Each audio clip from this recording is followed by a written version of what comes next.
Welcome to the Urban Cowgirl Show.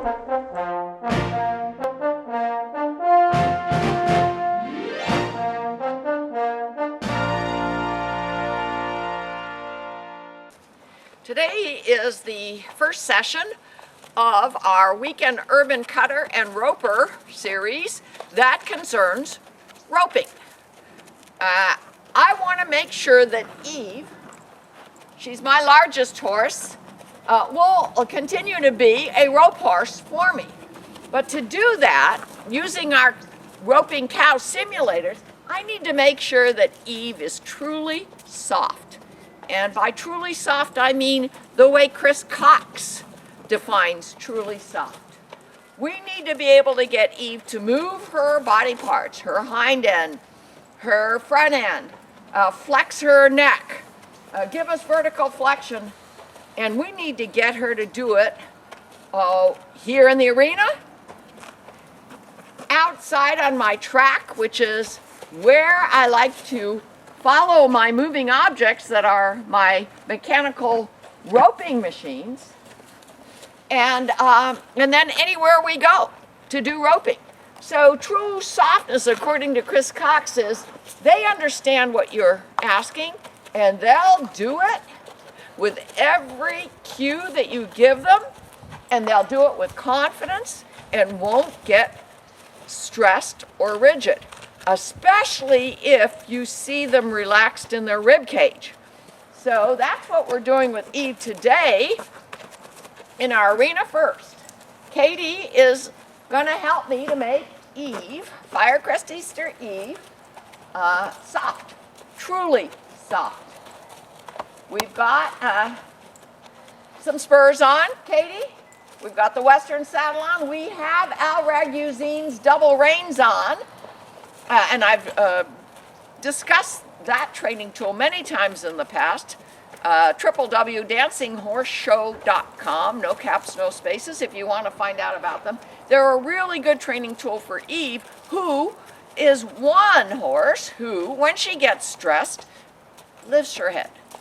My other horses don't deal with their stress that same way, but Eve, we know, does. She'll go like this. We don't want to bump her down every time, or yank her down, or pressure her down, or side rein her down. The double reins are on her bit right now and sitting on her neck. And they don't do a thing unless we pick them up off her neck, and then they apply some leverage on her bit, and she understands that she's to bring her head down. Okay, Katie, let's see how she does. As a matter of fact, if you have any observations so far, what's the, where are you finding the stress? What part of the body are you finding difficult to maneuver? She seems a little hard in her ribs still, but she's keeping her head low. She's not getting stressed, and she's listening. It just, I have to tap her a few times with the spur before she'll really move her butt out. Okay, and remember that if you're going to use your spur, turn the toe out so it does its job. Okay, when you say, Katie, that she seems softer in her ribs, what do you mean by that? She's not giving away to the pressure immediately. She's kind of, I have to push a little harder to make her go away from it, from my leg.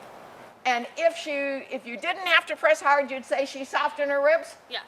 Okay, I'm trying to get kind of an operational definition of what Chris Cox means about it. He does some arena work with his associate in a recent RFD TV program, and I understood the concept of true softness, but I didn't know how to operationalize it. True softness really is, if I were to redefine it, really is just confidence, mutual confidence in each other, the horse and the rider, understanding. And yes, I'm not going to get right brain from the point of view of the horse. Yes, I'm going to do it wherever you ask me to do it because I'm confident in you and I know how to move my body parts the way you're requesting it. So, is there anything more you want to do in the arena to analyze her softness?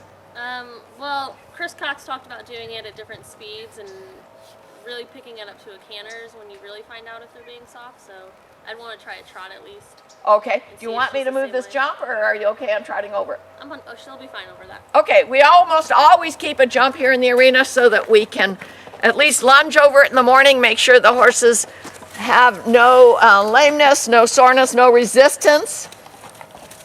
And I'm going to move out of the way and be telling you what I observe. So I'm crawling out of the fence right now and let Katie ask Eve to be truly soft.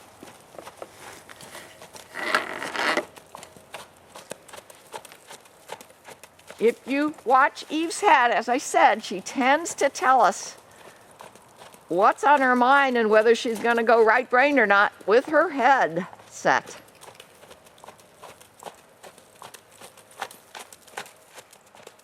She looks good to me. Does she feel good to you, Katie? She's keeping her head low, but you can see when I spur her, her hip is not moving out any more than it normally is. So she's having trouble getting that hip over. Now she's speeding up. She's getting bulgy-eyed. Yeah, she's feeling it. They got a lot of winter fur on right now, so maybe you have to be a little bit more obvious with your spur.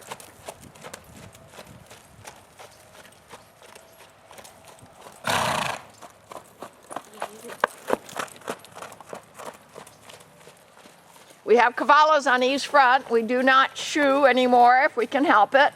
But when we're working, Eve and her daughter Sadie, we do put cavallos on.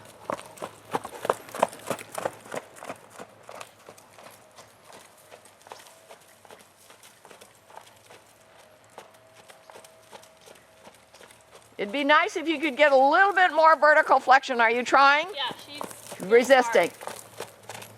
So we don't have the true softness we would like to have, even here in the arena.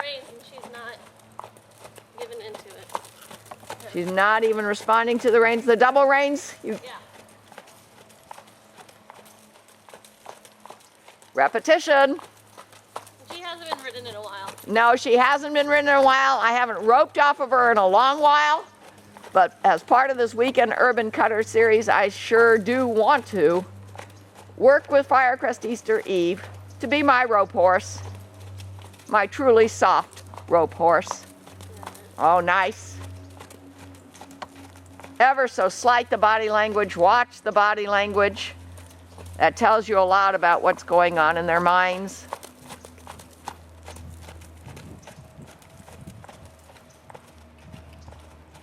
In the past, when I've followed my roping cow simulators, if Eve got hard at the mouth, so to speak, in other words, not soft, it can be downright dangerous because she can run me right into the moving object, which is not a soft object like when I use my cutting machine. So I have to be very careful that I have Eve's understanding and confidence.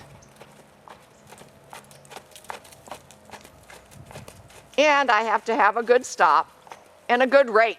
I have to make Eve understand how she is supposed to be following the moving object and putting me in position to rope it. Looks better now. Do you feel good? I'm still not giving away to the spur at all. Still not the hip. Okay, if I really press hard, she slows down and then moves her hip out. Okay, Katie says if she really presses hard, that she slows down and then moves the hip out. Are we concerned about some kind of discomfort in her back legs? Can that be telling us? I don't think so, because she's doing everything fine at a walk. We could, working on that problem, we could use a flag of some sort, me helping you, Yeah. to explain to her that, okay, when she feels that little tickle behind the cinch, and when you've neck reined her or look over your shoulder, are you looking over your shoulder? Yeah. That helps a lot. Oh, she's doing it nice now. Did Right. she feel good? Yeah, she feels good at a walk. At a walk, So. okay. All right, so we'll work on that at a trot. I'd like to see you try to pick up a canter. Okay. She doesn't do a slow canter, never has. We hope she someday will.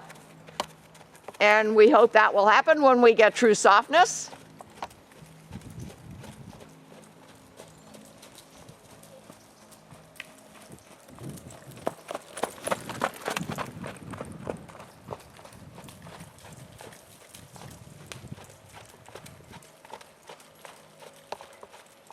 Did you try and she just didn't?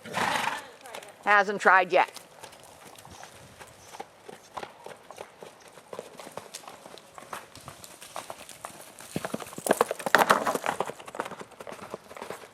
Okay, she is not doing a nice slow canter. Was it comfortable anyway? I mean, Not. no. Not. Did she feel very hard on the mouth? Yeah. Okay, so the way we're going to work on that is we're going to open up this entire arena. Right now it's cut in half by our portable panels, and we're going to move the jump out of the way. And one really good way to slow down a canter, but it takes a skill, is to ask for a counter canter.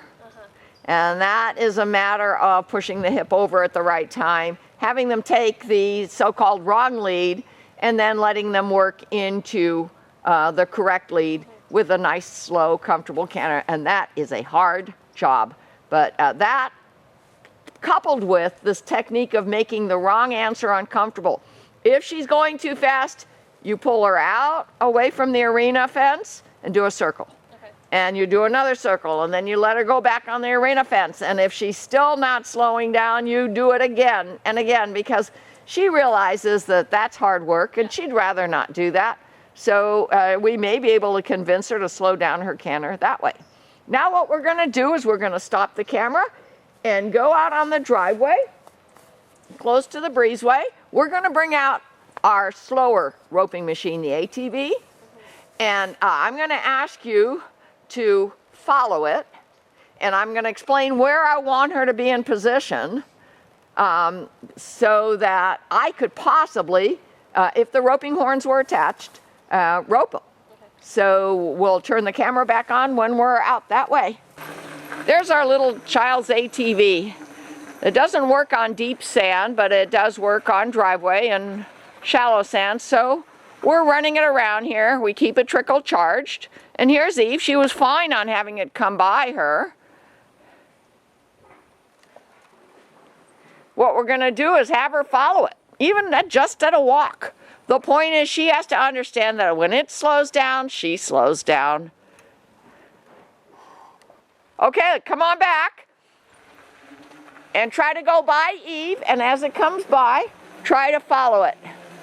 Sadie, as softly as you can. Can you trot up to it? Go ahead and make a U-turn, Aaron. Now when Katie comes back here, and Aaron, I'm going to explain where I want Katie to keep Eve so that I can rope. Okay, let's stop. Okay, now for me to actually be able to rope the roping horns when it's attached to this ATV, Eve has to be slightly to the left of the roping horns. Think about me throwing my loops over my head and then throwing the rope onto the roping horns, and Eve's head can't be in the way. Right? Yeah. So just now you were on the right, and she was kind of helping you follow it. Yeah. The idea is to teach her to rate this moving object, staying in proper position. She will have to understand what is proper position, because there are going to be times where I can't explain it to her. I'll be too busy roping, especially if it's a real cow that did something that unexpected, taking a turn that one didn't expect, which we'll do, by the way, with our simulated cows. Okay, so let's do it again and see if you can keep up with the ATV, staying slightly to the left, thinking about keeping Eve's head out of the way if you were going to try to rope something that was behind the ATV.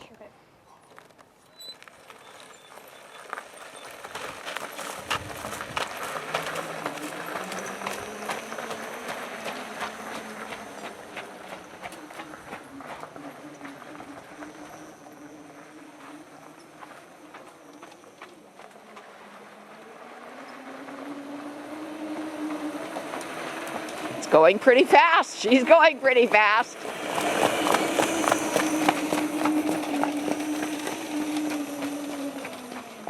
Okay, and you realize you're much too far away for roping.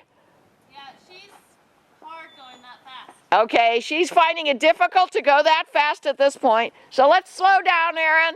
Give her something she can keep up with without getting rigid and stressed. That's good, good, good. Good, much better. What's nice about these training tools is that you can use them as moving objects and make it effective for the stage at which your horse is in that training. Oh, much better. Now, I'm going to actually ask Erin to stop it. And then Katie will probably have to tell Eve, now it stops, so you stop. Okay, you're getting too far ahead, right? Okay, now Erin, stop it. Oh.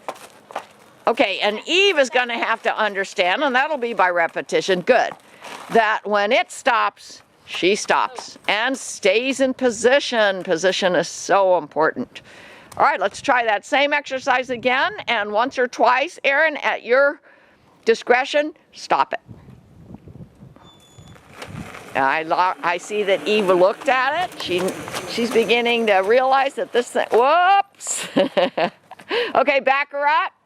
She'll learn, wait, Erin, until we're back in position. She'll learn that, wait a minute, oh, I guess I did it wrong. Okay, all right, let's go again.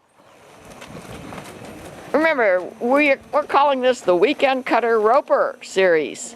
This is what we do here on this urban, rural, small ranch to do the kind of things that we want to do as ranch horse versatile. Whoa! Whoa, what happened? Stopped and she didn't. Okay, it stopped and she didn't. And that's the thing that could be very, very dangerous if you got a fast cow in front of you. We're practicing with training devices that we built here, economical training devices, and have made it so that we can use them here. This is actually my driveway. Better, good. But I covered it with a thin layer of sand so that we can feel comfortable trotting or even cantering down it. Head went up. You got to get over. Okay, back her up. Good, good, back her up. This is really good practice. Remember, this is our first session for this series. So it's been a long time since Eve has done this. And we hope to show you a great deal of improvement after a few more sessions. Okay, and back, back. Oh, and she's got to look at the object. You can't ever let her take her eye off the cow.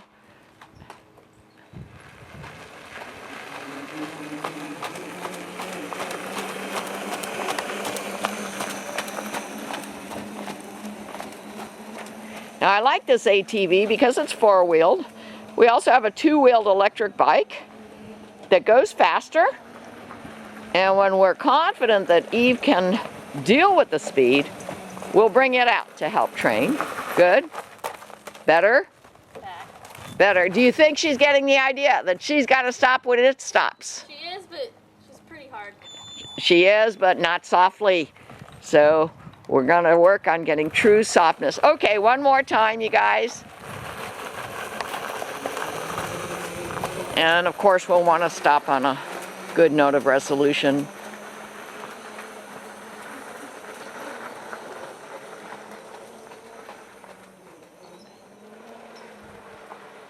And by the way, I don't like chute roping. I like ranch roping. So doing it at, whoops, a little bit too fast, too forward, back in position. I like to be able to rope whatever I want to rope, wherever it is, and not out of a chute in an arena. Okay, and back, back, back. We're going to go around again, and if we get a good run, let's quit.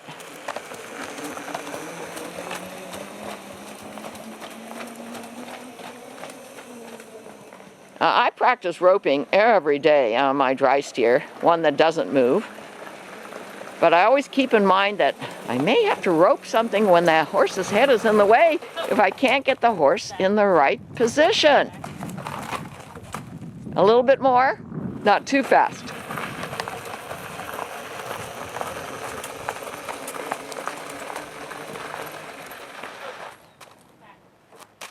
Okay, now Dee, she did stop this time. However, I saw her head go up. She throws her head up. Throws her head up. Okay, and what are you doing when she throws her head up? Well, since I'm immediately asking for the back and getting lateral flexion. Okay, immediately ask for back and ask for lateral flexion. So those are training techniques that we think will get us to a consistent right answers. And we're going to work on this off camera and try to show you some improvement with the ATV next time, and then move on to the faster electric bike. And that's all for today. Sonia Sokolow, the Urban Cowgirl, presenting to you the Urban Weekend Cutter and Roper Series. Today we're working with Sadie, Eve's daughter, on softness. Can we make her truly soft? So we're doing some exercises. Then we're going to work her on our shorter cow simulator that runs on a cable that runs along the east side of this arena. We run it with a unicycle. We're just trying to get the body parts moving at request, the shoulders, the hips, see if she's soft in the ribs. Katie's gonna go over, and Everett, Katie will ask you to make certain movements at this point. This is a training device. What we do here is, Katie's gonna ask her to back. Okay, go ahead, Everett, go to the south. Okay, so Kate, when she steps back, that means we're putting her on her haunches. Yes, she's gaping a little bit, so we want to try to get that softness. Not necessary to pull her back if she's watching. Soon, Sadie will understand that this moving object, and can you zoom in on it? Which is like a 3D object. It's not just a little doll. It's kind of like a cow that's can move like a cow, because there's 3 strands in addition to the head rope that moves it with the unicycle. Good. Okay, come on back, Everett, and make it a little shorter run. We're trying to do random patterns. Right now she's not gaping. Back. And over. Go south, Everett.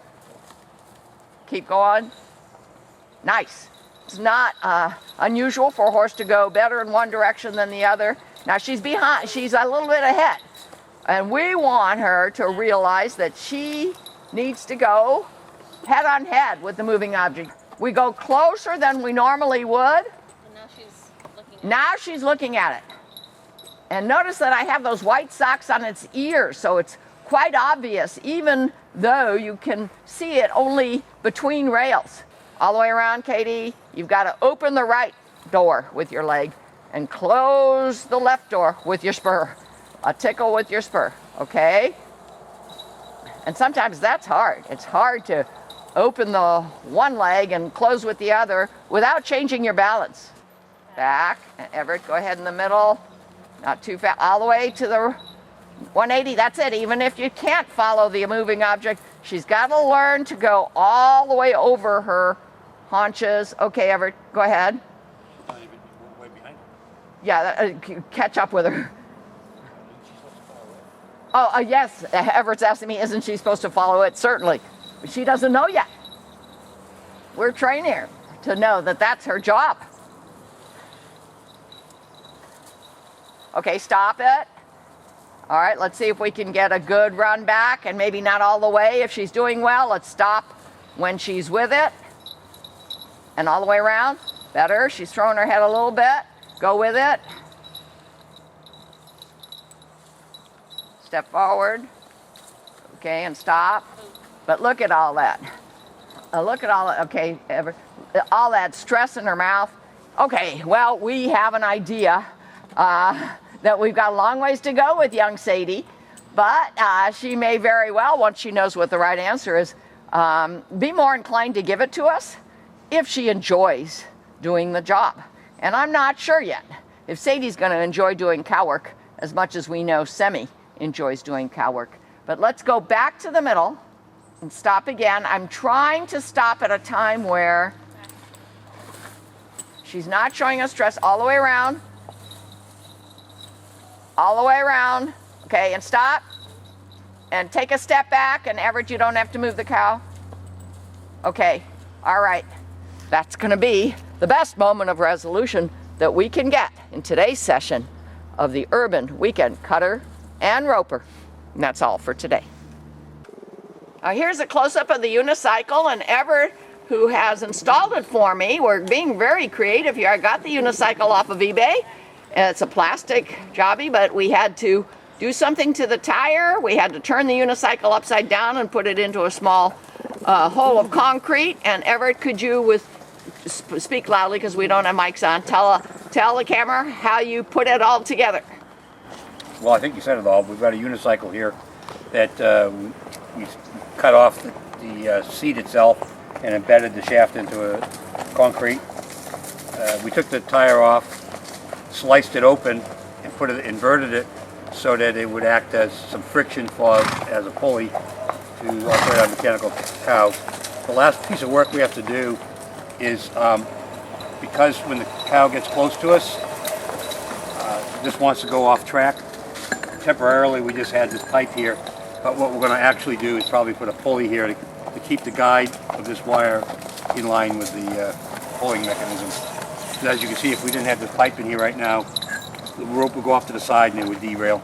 Okay. So that's a new improvement. Yeah, and we're using the pedals not for our legs, but our hands. We're not going to move this thing real fast. If we want to do more fast work and longer work and pick up a canner, we'll use our South Fence longer cable cutting cow simulator, which we've already showed you how it works with Semi, my best cow horse to date. We had her even pick up a canner, and we can go as fast or as slow as we want with those pedals. And it's on an old style exercycle that also has, or used to have, a rubber tire in the front. You could put a stool here, and actually, you could use your feet if you have Oh, stools, you could, if we decided to put a stool there, we could use the feet and maybe pick up a little more speed with our legs. Yeah, okay. All right, this is the debut of our unicycle cow simulator. See more at www.urbancowgirlchannel.com.